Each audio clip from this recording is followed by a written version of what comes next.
word is bands. Bands.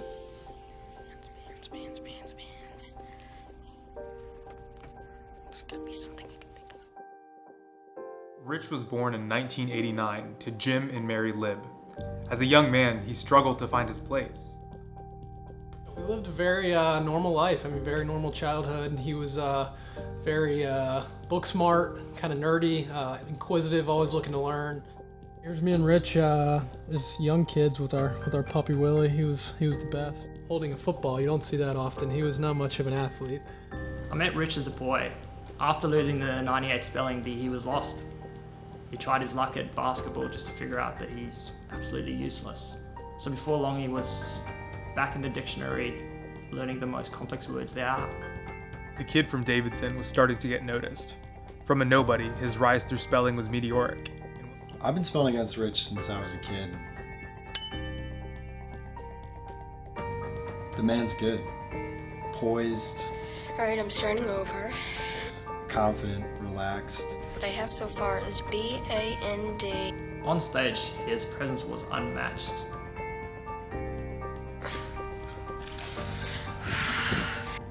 He was always willing to speak his mind. I don't know if that was a great idea, but... Oops, maybe I shouldn't have said that out. And he had this ability to ask all the right questions. With a D sound or without a D sound? You said it's a homonym, and you told me what it means, but am I allowed to ask what its homonym means?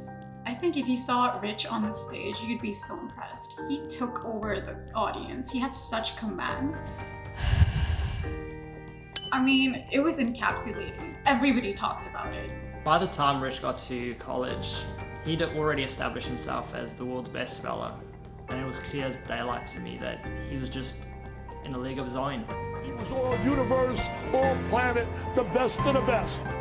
He would always try to butter guys up, get fuzzy and warm with them, and then go out and just kill them. Just every eye in the building was always on him at all times. I always was amazed. You sound like you're describing Muhammad Ali, you know that, right? It was like Ali. It was just, and I just never understood how he just lived his life now. You know, it was a great run.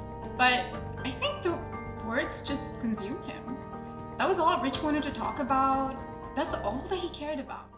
Our crew sat down with Rich for a rare in-person interview and a look inside the speller's mind. Hell yeah. This is the Scripps National. It's probably the most important quarterly magazine in spelling. I won't go to bed tonight till I spell every word in here. It's basically got every word that's been in every B for the last quarter. Yeah, once you're a world champion, it's still not over. You never really stop thinking about the words. You never really stop practicing or obsessing or learning more. And I think that's just a champion's mentality, frankly. As soon as I wake up, the words are on my mind. Oh, shit. Nice. In actuality, I think of them when I sleep. I spell in my sleep as crazy as that sounds. You know, a lot of people talk about the 3 S's, shit, shower, shave. You know, I add spell to mine. I spell when I'm on the toilet. You know, one of my hobbies is to cook. I get these frozen latkes from Trader Joe's. Latka, L-O-T-T-K-A, Latka. Bananas, also something that I like. B-A-N-N-A-N-N-A, banana. I also exercise about 4 hours a day. A lot of people think that spelling is just something that's mental, but in fact, your physical fitness is a major key to your ability to spell. Peloton family, my name is Alex Jussac. Thank you so much for joining me for my 30-minute hip-hop ride.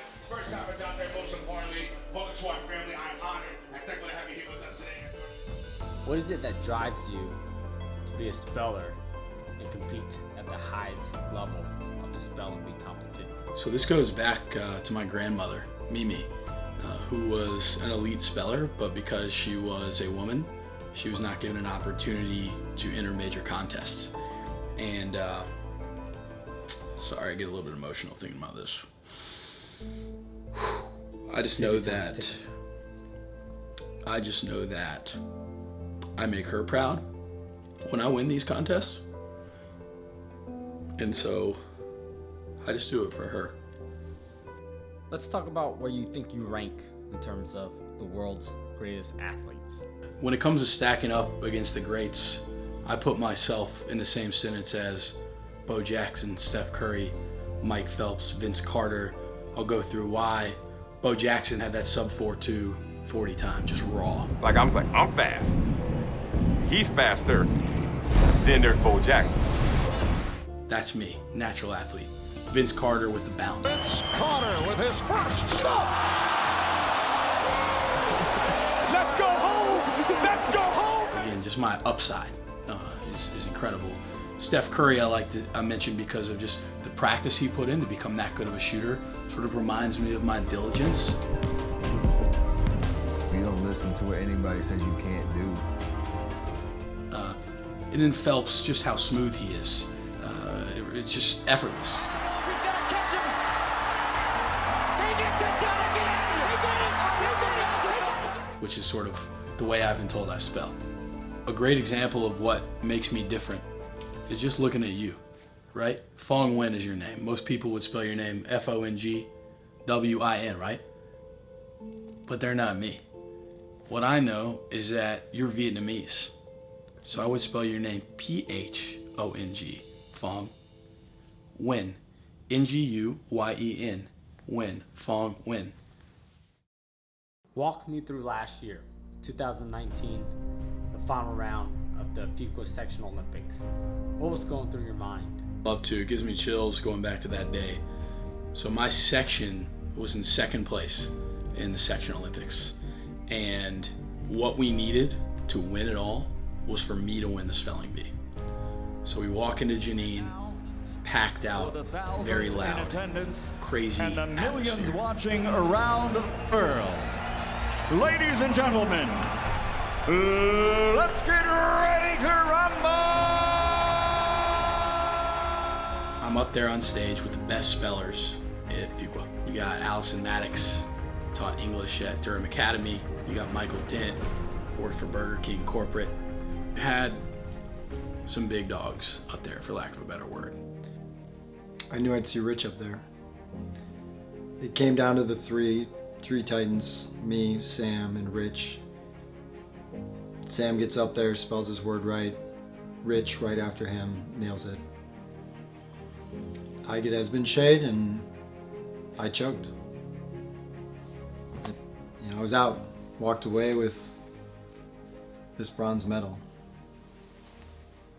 That was it. Yeah, so when I spelled that last word, I knew that I nailed it. The crowd goes absolutely insane.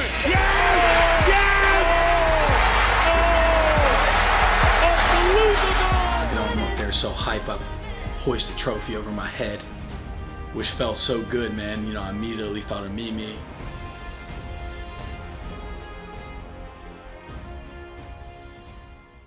Rich retired at the top of his game and is now focusing his talents on mentoring the next generation of spellers.